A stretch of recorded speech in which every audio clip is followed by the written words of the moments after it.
বামফ্রন্টের আইন অমান্য কর্মসূচিকে ঘিরে উত্তেজনা উলুবেড়িয়ায়। বন্ধ কলকারখানা খোলা, সমকাজের সমবেতন সহ একাধিক দাবিতে মঙ্গলবার উলুবেড়িয়া মহকুমা শাসকের কার্যালয়ে আইন অমান্য কর্মসূচির ডাক দেওয়া হয় হাওড়া জেলা বামফ্রন্টের পক্ষ থেকে।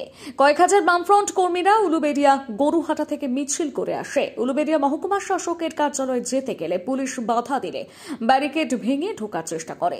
প্রথম ব্যারিকেড ভাঙে, তারপর দ্বিতীয় ব্যারিকেড ভেঙে ঢোকার চেষ্টা করে।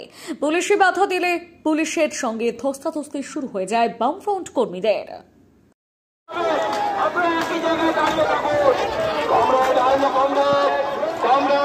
আমি বলছি দাঁড়িয়ে, আমরা বলছি এবারে আমাদের অবস্থান হবে এখানে। আমরা ব্যারিকেড ভেঙেছি, এটা প্রমাণ হয়ে গেছে। আর বসেন, এবারে আমাদের এখানে মিটিং হবে, সমস্ত নেতারা করে তারপরে আমাদের ঘরটা ভাড়া কিছু আগেই বলেছি, তার দ্বারা অন্য কিছু মিন হয় না। স্বাভাবিক কারণে এবারে আমাদের